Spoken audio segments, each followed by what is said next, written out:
ఎన్నికల కమిషన్ ఎవరినైతే అపాయింట్ చేశారో ఎస్పీలుగా వాళ్ళని సస్పెండ్ చేసే పరిస్థితి వచ్చింది.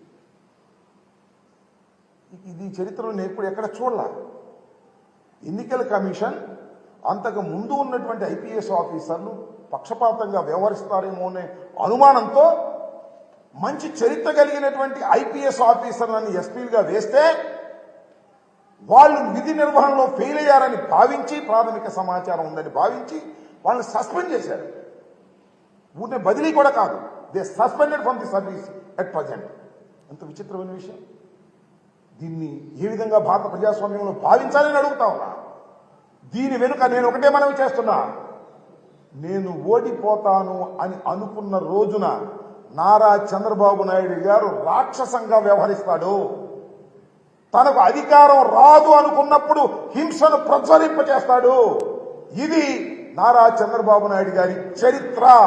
ఇవాళ పలనాడులో హింస జరగడానికి కారణం నారా చంద్రబాబు నాయుడు గారు, అదేవిధంగా పురంధరేశ్వరి గారు.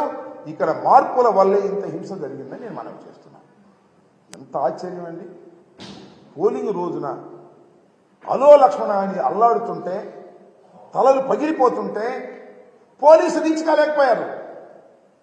కొన్ని ప్రాంతాల్లో మాచర్లలో కానీ, లేకపోతే మన గురజాలలో కానీ, నర్సరాపేటలో కానీ, సత్తెనపల్లిలో కానీ కొన్ని ప్రాంతాలు వెళుతుంటే అక్కడికి పోలీసులు రీచ్ కాలేదు. కొట్టుకుని ఆలిపోయి చాలే ఆగిపోయారు. ఇది పరిస్థితి. ఒక ఎమ్మెల్యే ఇంటి మీద రాళ్లు వేసే పరిస్థితి. నర్సరావుపేటలో ఎమ్మెల్యే ఇంటి మీదకు వెళ్లి దూకి కార్లు పగలగొట్టి చేసినటువంటి సందర్భం. అదేవిధంగా నాకు సంబంధించి నా చీఫ్ ఎలక్షన్ ఏజెంట్ నా సన్నిలా వెళితే కారు మొత్తం పగలగొట్టారు.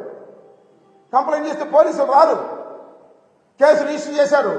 దీనికి పోటీగా మనం కేసు రిజిస్టర్ చేయాలని ఒత్తిడి చేస్తే దర్జీ చేయాలనుకుంటున్నారు. ఎందుకంటే ఆ కారు అద్దాలు బయలుపోయినాయి కదా, మాలుడు కంప్లైంట్ ఇచ్చాడు కదా. మాలుడు కంప్లైంట్ ఇస్తే వాళ్ళు కూడా మా ఇంకో కంప్లైంట్ ఇచ్చి వాళ్ళు తీసుకోమంటున్నారు. ఇక్కడ ఒక సిఐ గారు ఉన్నాడు, ఆ రాంబాబు, దాన్ని కూడా రిజిస్టర్ చేయాలనుకుంటున్నాడు. ఇది ఇంత దారుణంగా ఫెయిల్యూర్ ఆఫ్ ది పోలీస్, దారుణంగా ఫెయిల్యూర్ అయ్యి ఎన్నికల సమయంలో ఫెయిల్యూర్ అయింది ఇక్కడ పల్నాడులో పోలీస్ వ్యవస్థ. నేను ఇంతకు ముందు కూడా ఆరోపణ చేశాను. ఇవాళ కూడా సిట్ అధికారులని ఎవరైతే వినీత్ బ్రిజ్వాల్ నాయకత్వంలో ఒక సిట్ ఫామ్ చేశారో ఎన్నికల కమిషన్, ఆ బృందాలన్నీ కూడా తిరిగి ఇవాళ ఏం జరుగుతుంది, ఎలా జరిగింది అనే దాని మీద విచారణ చేస్తూ ఉన్నారు. నేను నర్సరావుపేట వెళ్ళి ఆ బృందాన్ని కలవటం జరిగింది. వారికి చాలా వివరంగా నేను ఎక్స్ప్లెయిన్ చేశాను. నేను చెప్పినటువంటి ఇన్పుట్స్ కూడా తీసుకోమని చెప్పాను. ముఖ్యంగా పోలీసు వారు లోయర్ లెవెల్లో తెలుగుదేశంతో కొయ్యలేకపోయారు. They have taken money from TDP people.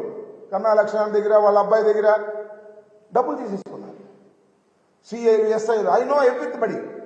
కొంతమంది తీసుకోలేదు కూడా, అది వేరే అంశం. అందరూ నేను ఒకటి మనవి చేశాను పోలీసు వారికి కూడా, ఆ సిట్లో ఉన్న వారికి కూడా, మీరు తెలుసుకోదలుచుకుంటే పోలీసు వారు చేసిన తప్పులు కానీ, లంచాలు కానీ 5 నిమిషాల్లో మీరు తెలుసుకునేటువంటి అధికారం మీకుంటుంది, తెలుసుకోగలిగిన శక్తి కూడా మీకుంటుంది అని ఈ సందర్భంగా నేను వారికి చెప్పాను.